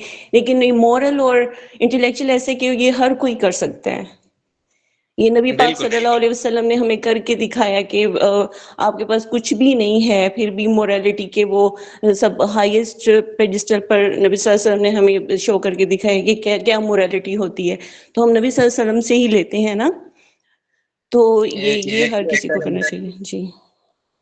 ऐसा ही है। और वो जो पूरा रोड मैप है ना, उसमें पहला स्टेप था ये वाले 7 उसूल आप लोगों को एक्सप्लेन करना, और उसका दूसरा स्टेप जो है ना वो है ही सीरा का। इसीलिए आप लोगों ने देखा होगा जो सीरा की कम्युनिटी है, सीरा का जो सा ग्रुप है, उसमें मैंने एक अनाउंसमेंट की थी कि टास्क 10B के बाद हम लोग वहां पर सीरा पढ़नी स्टार्ट करेंगे, अलबिदाया व निहाया और उसके साथ रहीकुल मखतूम इंशाल्लाह इंटीग्रेट इंटीग्रेट करके। करके। जी, इंशाल्लाह, इंशाल्लाह। अच्छा, वापस आते हैं। Could you give an example of doing तफक्कुर? जी जी, तफक्कुर की काफी सारी एग्जांपल्स हैं। सूरज किस तरह से निकल रहा है, किस तरह से ग्रूब हो रहा है, ये एक एग्जांपल है तफक्कुर की। सूरज को निकलता हुआ देखें, सूरज को ग्रूब होता हुआ देखें, उसके ऊपर अपनी थॉट एनालिसिस करें, अपनी पैटर्न एनालिसिस करें, अपने बिहेवियर्स को एनालाइज करें और अंडरस्टैंड करें। सूरज एक वो चीज है जो कि निकलती है तो पूरी अर्थ पे, पूरी कुर्रा अर्थ पे सुबह कायम हो जाती है, और सारे के सारे लोग जो हैं वो कामों में मशगूल हो जाते हैं। और जैसे ही सूरज ग्रूब हो जाता है फिर रात कायम हो जाती है, और सब काम इख्तिताम को पहुंचना शुरू हो जाते हैं सब लोगों के, मेजॉरिटी के। ठीक है, तो ये इसमें आपने क्या देखा? एक टाइप का पैटर्न देखा। पैटर्न क्या है? बेसिस ऑफ डेटा है। डेटा क्या है? बेसिस ऑफ इंफॉर्मेशन है। इंफॉर्मेशन क्या है? बेसिस ऑफ नॉलेज है। नॉलेज क्या है? बेसिस ऑफ शऊर है। ठीक है, शऊर क्या है? बेसिस ऑफ हिकमत है। हिकमत क्या है? बेसिस ऑफ हिदायत है। ये पूरा पैटर्न जो है ना, ये हम पहली मीटिंग में हम कवर करके आ चुके हैं। ठीक है, जुल जिल्ले हुमा दुदानी, क्लियर हुआ?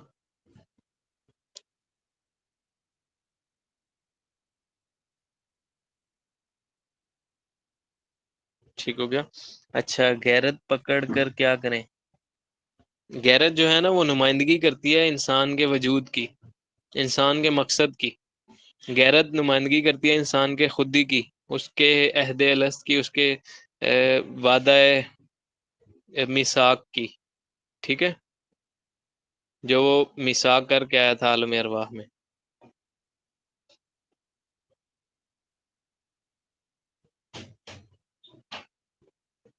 अच्छा, एक बड़ी मजे की बात यहाँ पे साथ ही अटैच कर दूं इसके, गैरत खुदी की नुमाइंदगी करती है, तकब्बुर नहीं है। ठीक है, तकब्बुर अपने वजूद को हक से बड़ा समझ लेने का नाम है।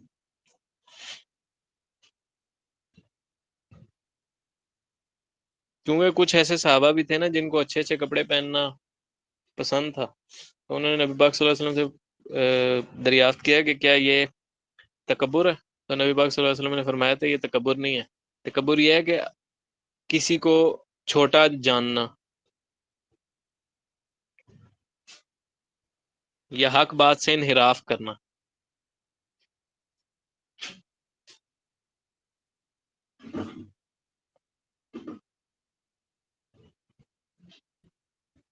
अच्छा, किसी और का कोई सवाल है तो बता दें, फिर वरना यहाँ पे सेशन को एंड करें।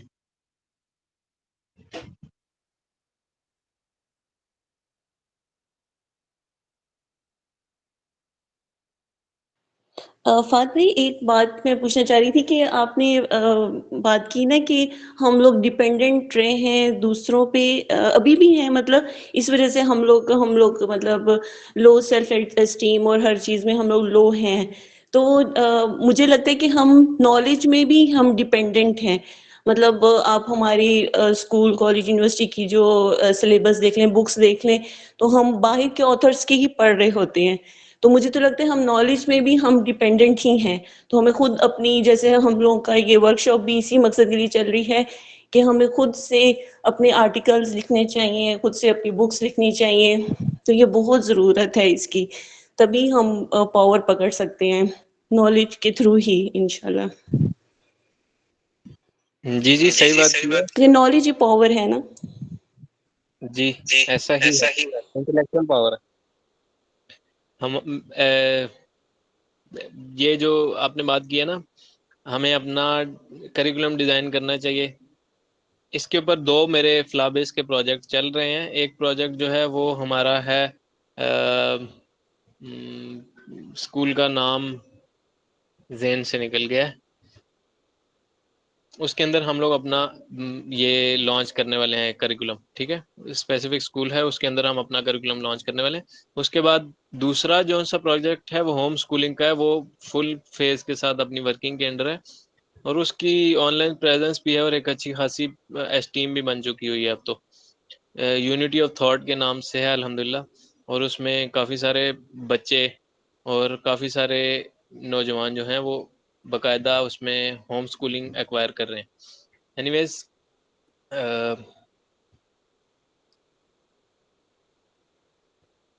हमें अपना करिकुलम डिज़ाइन करना चाहिए, बिल्कुल।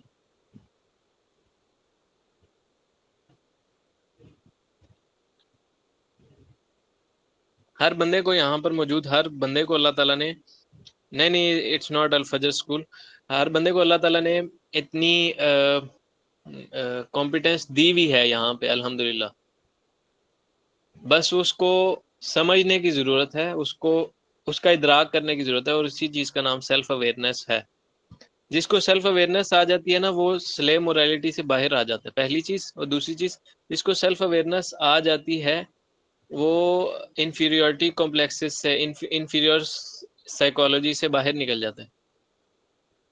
ठीक है, वो क्लास ए में एंटर हो जाएगा। क्लास ए में एंटर होने से क्या मतलब है, वो साइको सोशल क्लासेस में एक हायर रैंक पर होगा। उसकी साइकोलॉजी जो है वो डायरेक्ट डिवाइन इंटरवेंशन से जनरेट हो रही होगी, या फिर अल्लाह ताला की दी हुई अल्टीमेट ट्रूथ या एब्सोल्यूट ट्रूथ से जनरेट हो रही होगी। ठीक है। अच्छा, उस स्कूल का नाम मैं एक मिनट बता देता हूँ देख के।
अस्सलाम वालेकुम बाजवा।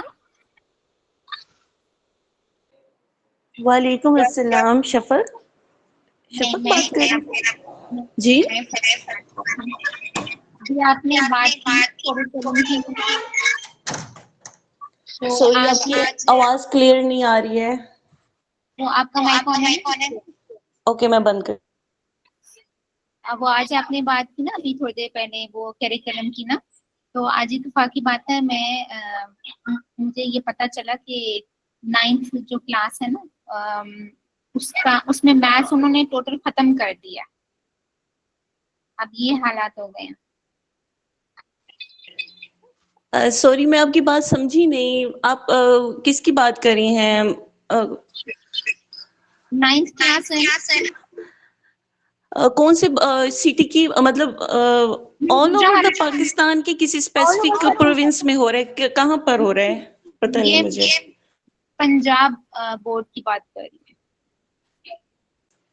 पंजाब बोर्ड में मैथ खत्म कर दिया उन्होंने? हाँ,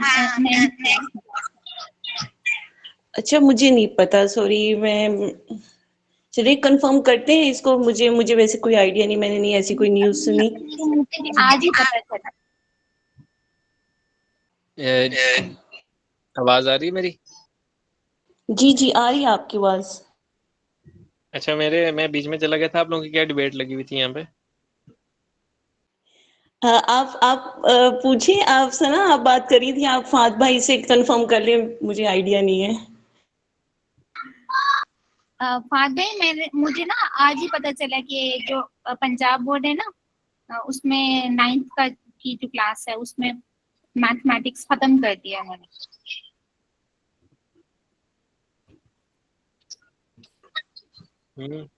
इसको मैं कंफर्म करवा लूंगा, लेकिन अभी तक जो मेरी इंक्वायरी में है ना, वो तो यही है कि एफएससी में है उसकी divisions.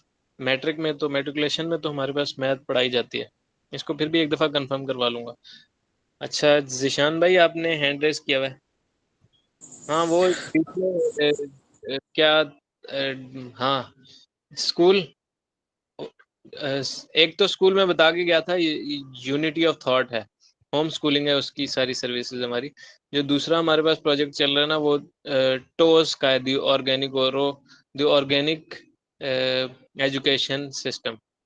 Toast, TOES, the organic education system, इस तरह से कोई नाम है स्कूल का, आई गेस। अच्छा, ये दोनों में ना अपने अपने करिकुलम्स हैं। जो हमारे पास यूनिटी ऑफ थॉट है उसमें तो पॉलीमैथ का एक सब्जेक्ट पढ़ाया जाता है, काफ़ी फिजिबल प्राइसेस में, यानी कि मंथली 1000 रुपीज़ में। और शायद आप लोगों को वो लेवल ऑफ नॉलेज जो है ना, वो रूट्स या हमारे पास मिलेनियम में भी नहीं पढ़ाया जा रहा, जो कि हमारे कह लें पॉलीमैथ के सब्जेक्ट में पढ़ाया जाता है। उसमें क्या है, multiple subjects at a time छोटे बच्चों को पढ़ाई जा रही होती हैं, क्योंकि बच्चों में वो कॉम्पिटेंस है। बीइंग पेरेंट हम लोग उनके लेवल ऑफ कॉम्पिटेंस को सही से जज नहीं कर पाते, तो हम अपनी बेसिस पर, अपनी अंडरस्टैंडिंग की बेसिस पर अपनी जितनी भी औलाद है उसको जज कर रहे होते हैं कि हमारी पेरेंटिंग के अकॉर्डिंग या हमारी थॉट के अकॉर्डिंग हमारे बच्चे का ये लेवल ऑफ नॉलेज होगा उस एज में। लेकिन ऐसा नहीं है। जो बच्चे होते हैं ना, उनकी जो साइकोलॉजी है, फिलोसफी है, उनकी स्केप्टिसिज्म है, उनकी जो कह लें इंक्वायरी की जितनी भी स्ट्रक्चर होते हैं, प्रोसेस होता है, वो सारा का सारा सब्जेक्टिव होता है, यानी डिपेंड ऑन द चाइल्ड। तो हर चाइल्ड को स्पेसिफिक टीचर की ज़रूरत होती है, हर चाइल्ड को स्पेसिफिक पढ़ाने वाले की ज़रूरत होती है, स्पेसिफिक एनवायरनमेंट की ज़रूरत होती है। हर चाइल्ड एक टाइप के एनवायरनमेंट में नहीं फिट इन हो सकता। तो होम स्कूलिंग इस पूरे में ना बहुत बेस्ट ऑप्शन रहता है।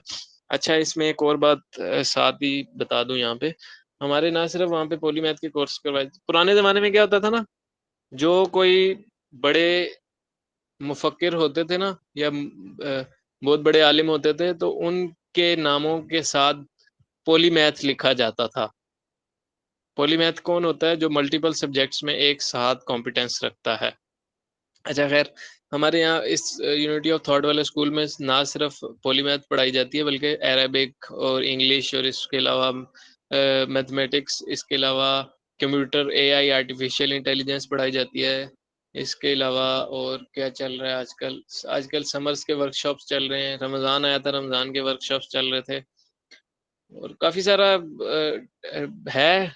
जिस किसी ने जॉइन करना हो वो अनाउंसमेंट का ग्रुप या जिस किसी ने चैनल जॉइन करना हो हमारा तो मुझे बता दीजिएगा, मैं शेयर कर दूँगा, ठीक है, आप लोगों के साथ। अच्छा, दूसरी बात, ज़ीशान भाई का हैंड रेज़ था। सॉरी ज़ीशान भाई, इतनी लंबी हो गई बात। नहीं, कोई बात नहीं फ़ाद भाई, ये अनाउंसमेंट भी काफ़ी इंटरेस्टिंग है। मैं खुद टोज़ के साथ काफ़ी अरसे से लिंक हूँ, इस वाले से तो ये बात होती रहेगी इंशाल्लाह, ये बात की बात है। अच्छा, मैं अभी तक जो सारा स्टेप था मैं आज की डिबेट्स में थोड़ी-सी कन्फ्यूजन थी, मैंने सोचा आपसे पूछूँ। 7 उस इल्म के असूल के 7 आपने बताया ना, वजूद है, लेवल ऑफ मीनिंग है, इंटरनलाइज़ेशन है, एम्बॉडीमेंट है, एनलाइटमेंट है, प्रोग्रेस ट्रैक है, रिफ्लेक्शन है।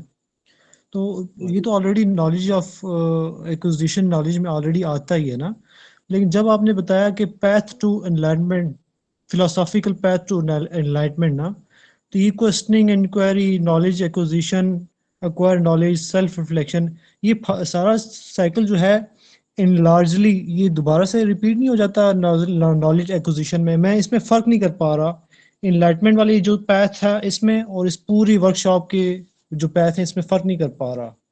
आई होप मैं आपको अपना सवाल समझा पाया हूँ। मैं आपकी बात को समझ गया हूँ।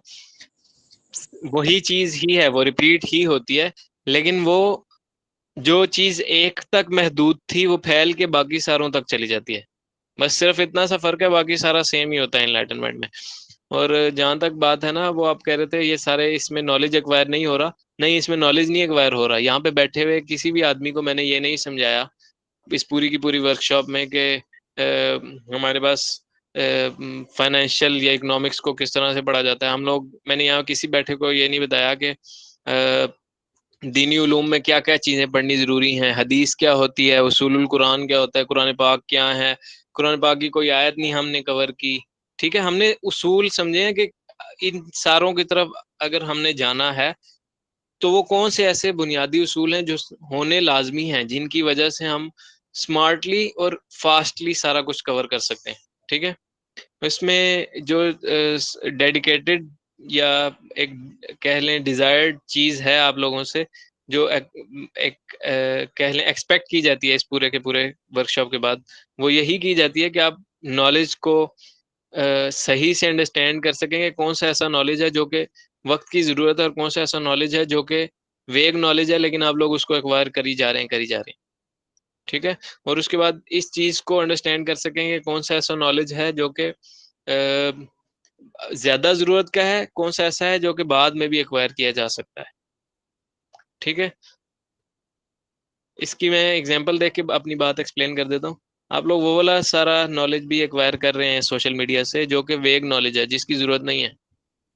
काफ़ी सारे यहाँ पे लोग बैठे होंगे, जितनी भी टीन है, जितने भी सारे हमारे पास टीनेजर्स हैं, वो ज़्यादा टाइम अपना सोशल मीडिया पे गुज़ारते हैं। तो सोशल मीडिया से जितना भी नॉलेज आ रहा है उनके पास, वो वेग नॉलेज है, उसकी कोई ज़रूरत नहीं बनती। इसके अलावा हम अगर देखें हमारे पास जितने भी पेरेंट्स हैं, उनका क्या है, उनके पास जितना भी नॉलेज आ रहा है, या तो वो उनके बच्चों के थ्रू आ रहा है, उनके एनवायरनमेंट के थ्रू आ रहा है मेजरली। अब वो ऐसा नॉलेज है जिसकी ज़रूरत नहीं बनती है। अगर वो उसी को जहाँ से आ रहा है बिल्कुल थॉट के लेवल पे ही होल्ड कर लें, उसको समझ लें कि इसकी ज़रूरत है कि नहीं है और किस लेवल ऑफ इम्पोर्टेंस पे है, ठीक है? तो वो उसको स्ट्रक्चर कर पाएँगे और जो चीज़ ज़्यादा ज़रूरत की है, पर्पज़ के अकॉर्डिंग, उसकी तरफ ज़्यादा फ़ोकस शिफ्ट कर पाएँगे अपना। ठीक है, उम्मीद है ज़ीशान भाई क्लियर हुआ होगा।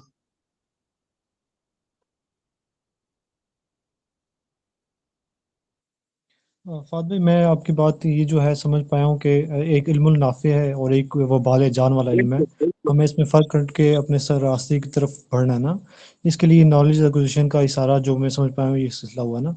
सिर्फ मैं फ़र्क नहीं कर पा रहा ये एनलाइटमेंट वाला में ना, ये क्वेश्चनिंग एंड इंक्वायरिंग ये दूसरों के लिए है। आई मीन जब आप इसको फैलाने के लिए जाते हैं तो ये आपके तरीक़ाकार होने चाहिए, questioning questioning and enquiring, knowledge acquisition, self reflection लोगों के लिए है ये। मैं फ़र्क नहीं कर पा अभी रहा बस इसमें। अभी जो मैंने यहाँ पे एक्सप्लेन किया ना, वो बुनियाद डालने के लिए एक्सप्लेन किया कि ये चीज़ें इनका वजूद है क्या, ठीक है? जब आप अपने फेज़ में जाएँगे ना, तो आप इंक्वायरी वाली एंगल से ही जाएंगे और अगले बंदे के सामने वो प्रेजेंटेशन की शेप में आप प्रेजेंट करेंगे, लेकिन उनके लिए वो एज इन न्यू कह लें न्यू टर्मिनोलॉजी या न्यू कॉन्सेप्ट होगी। ठीक है जी फात भाई, आई थिंक आप मैं समझ गया हूँ। ये दूसरों के लिए, मतलब जब आप स्प्रेड करने जाते हैं तो फिर आपने कैसे अटैच करना है लोगों को, इसके लिए मैं समझ गया। बिल्कुल। चलें, बारकल्लाह फीक। और किसी का कोई सवाल है तो बता दें, वरना यहाँ पे फिर सेशन को एंड करें, बहुत लंबा हो रहा है।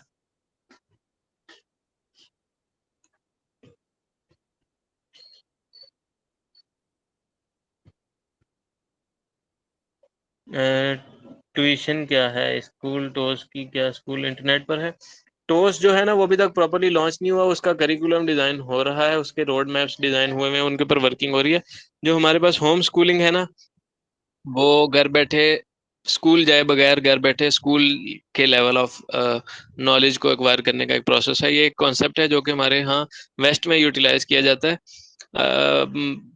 लेकिन हम लोगों के यहाँ पे भी अब यूटिलाइज किया जा रहा है। पाकिस्तान में रिसेंटली ये कॉन्सेप्ट लॉन्च हुआ है और उसके ऊपर काफ़ी वर्किंग हो रही है, और ये बहुत एडवांस सोर्स ऑफ नॉलेज है, और ये सीरा सुनना से भी हम लोगों को साबित होता है। ठीक है, इसके अलावा दूसरी बात बता देता हूँ, होम स्कूलिंग में दूसरी बात क्या है, या दूसरा बेनिफिट क्या है होम स्कूलिंग में। इसमें ये बेनिफिट है कि हमारे जो बच्चे हैं उनको बहुत कह लें डायरेक्टेड, बहुत to the point, time saving, resources saving और एफर्ट सेविंग, घर बैठे बिठाए सब कुछ मिल जाएगा और उनको कहीं जाना नहीं पड़ेगा। और उसके बाद वो वाला लेवल ऑफ नॉलेज जो कि आदमी अपनी लाइफ के 12 साल 13 साल कभी कभी 16 साल भी डेडिकेट करने के बाद एक्वायर करता है, वो 3-4 साल की मेहनत के बाद स्टेम के कोर्सेज अंडरस्टैंड करने के बाद बहुत इजीली एक्वायर कर सकता है घर बैठे। बच्चों की इस लेवल ऑफ फास्टनेस होती है या इस लेवल ऑफ कॉम्पिटेंस होती है कि वो इतने ज़्यादा एक्सपेंडेड सब्जेक्ट्स को एक साथ कवर कर सकते हैं। लेकिन हम उनके बीइंग ओवर प्रोटेक्टिव पेरेंट्स, हम क्या करते हैं, हम उनके लेवल को लिमिट कर देते हैं। ठीक है, हाँ, अपनी अंडरस्टैंडिंग, अपनी लो अंडरस्टैंडिंग की वजह से, तो और जिसकी वजह से वो बाकी की रेस्ट ऑफ लाइफ में भी उसी चीज़ को ही सफ़र करता है बार बार। तो इस सारे फेज़ को जो कि हमारे पिछले पूरे 100 साल से हुआ है, 300 साल से हमारे साथ जो हुआ है, वो दोबारा रिपीट ना हो और वैसे पेरेंट्स और फिर वैसी ही जनरेशंस ना जनरेट हो जाएं। तो हम लोगों ने एक स्टेप लिया, मैंने और मेरे साथ एक हैं खातून, उनका नाम है मुझे चीज़ें भूल रही हैं आज, हिना इजाज है ना? हिना इजाज, हिना बाजी हैं। हिना बाजी के साथ मिलके काम स्टार्ट किया हुआ है। इंशाल्लाह वक्त आने पे उसके फर्दर प्रोजेक्ट्स हैं, इंशाल्लाह हम सोर्स कोड में प्रोवाइड करेंगे जब हमारे पास एक ख़ास लेवल ऑफ टीचर्स की इनरोलमेंट हो जाए। उसके बाद दूसरी चीज़ कि उसी प्रोजेक्ट की और कोई डिटेल जो मैं ज़रूरी समझता हूँ, हाँ, उस प्रोजेक्ट में मेन जो है हमारे पास जितने भी कोर्सेज हैं वही सारे कोर्सेज सोर्स कोड में जितने टीचर्स पढ़ा रहे हैं वो जिस लेवल ऑफ फीस को ले रहे हैं वहाँ पर, वो उनकी अपनी जाती है, वो रिस्पेक्ट, हम उसको रिस्पेक्ट की नज़र से देखते हैं। हम कंपेटिटिवली उसी के ही बराबर में बहुत इजी, बहुत कह लें आसान प्लान्स लेकर आए हैं जो कि एक नॉर्मल या एक ऐसे घर का फर्द भी जो कि इल्म का मुतलाशी है और वो हाई फीसिस नहीं दे पाता, तो उसके लिए भी मुश्किल ना हो और वो आसानी से बाकी सारे लेवल्स को एक्वायर कर सके, नॉलेज के बाकी सारे लोगों के बराबर आ सके, कॉम्पिटेंस गेन्स कर सके। और एक और बात इसमें लास्ट में ये है कि इस पूरे को होम स्कूलिंग के पूरे फेज़ को गुजरने के बाद वो सारे के सारे बच्चे जो हैं वो इस काबिल हो सकते हैं कि वो आईजीसीएसई के एग्ज़ाम्स या हमारे पास ओ लेवल, ए लेवल के एग्ज़ाम्स ईज़िली पास कर सकते हैं। इसके अलावा अभी तक जो सारा प्रोजेक्ट डिज़ाइन किया गया है वो डिज़ाइंड है हमारा बेसिकली मेन टारगेटेड ऑडियंस जो है उसमें हमारी वो छोटे बच्चे हैं और ऐसे बच्चे जो कि बिल्कुल पढ़ना लिखना जानते ही नहीं है, ठीक है? उनको हमने ज़्यादा टारगेट किया है। अब सोर्स कोड में ये हमें वैकेंसी नज़र आई थी। सोर्स कोड में क्या है, वो वाले बच्चे आ रहे हैं जिनके पास कुछ बेसिक अंडरस्टैंडिंग, कुछ बेसिक नॉलेज है। हमने वो वाले बच्चों को भी टारगेट किया है जो कि एबीसी लिखना भी नहीं जानते हैं, ठीक है? और उनको घर बैठे-बिठाए होम स्कूलिंग प्रोवाइड की जा रही है, ठीक है? ये कुछ ब्रांडिंग थी रिगार्डिंग जो हमारा चल रहा है दी औरो दी ऑर्गेनिक एजुकेशन सिस्टम की और the unity of thought 2 projects हैं उनकी। अगर किसी का कोई भी इंटरेस्ट हो तो मैं खुद उसको पकड़ लूँगा। इस बात की टेंशन ना लें कि आप लोगों ने कहाँ से उसमें रजिस्टर करना है या कोई भी उसके चैनल्स फॉलो करने हैं या कुछ भी, उससे बिल्कुल फ्री हो जाएँ, उसकी टेंशन ना लें। और एक और चीज़ कि अगर किसी ने भी अ, स्टिपेंड्री या किसी ने भी स्कॉलरशिप्स की बेस पर भी अगर कोई नॉलेज एक्विजिशन करनी है, तो वो उसके लिए भी हमारे पास प्लान्स हैं। मीटिंग लंबी हो रही है, किसी का कोई बहुत ज़रूरी सवाल है तो द यूनिटी ऑफ थॉट की लिंक प्लीज़ सेंड कर दें मुझे। मैं अपने बच्चों के लिए चाहिए है। ठीक है, मैं सेंड कर दूँगा, कोई इश्यू नहीं है। ये तो कैप्टन्स को मैं सारा प्रोवाइड कर दूँगा, कैप्टन्स खुद आप लोगों को उससे फैसिलिटेट कर देंगे, उस सब से बिल्कुल टेंशन ना लें आप लोग। किसी का कोई बहुत ज़रूरी सवाल है तो बता दें, वरना मीटिंग को एंड करते हैं। आमीन भैया का। अच्छा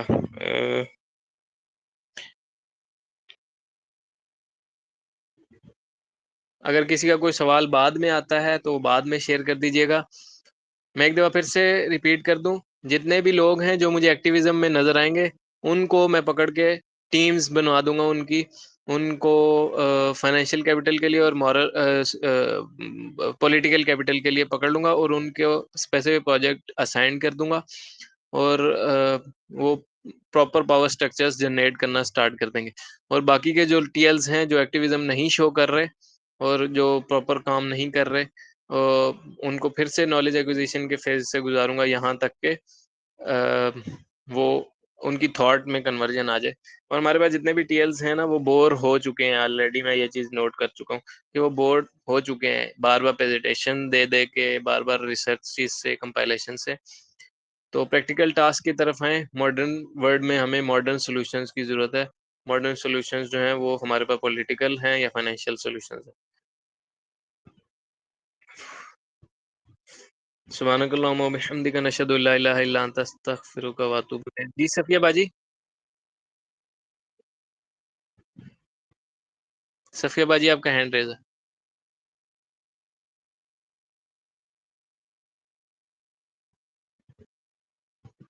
okay, I guess by mistake हुआ होगा। सुब्हानकल्लाहुम्मा व बिहम्दिका नशहदु अल्ला इलाहा इल्ला अंता अस्तगफिरुका व अतूबु इलैक। रब्बी यस्सिर व ला तुअस्सिर व तम्मिम बिल खैर। अल्लाह ताला जो कुछ पढ़ा है उसको मज़ीद समझने की, उस पर अमल पैरा होने की, उसको मज़ीद तहकीक करने की, बाकी लोगों तक पहुँचाने की तौफ़ीक अता फ़रमाए। और एक और दुआ, रब्बना ला तुज़िग़ क़ुलूबना बअद इज़ हदैतना। ऐ हमारे रब, ना फेर देना हमारे दिलों को हिदायत के आ जाने के बाद। ठीक है? सुब्हानकल्लाहुम्मा व बिहम्दिका नशहदु अल्ला इलाहा इल्ला अंता अस्तगफिरुका व अतूबु इलैक। जज़ाकल्लाह खैर आप सबके जॉइन करने के लिए। फ़ी अमानिल्लाह।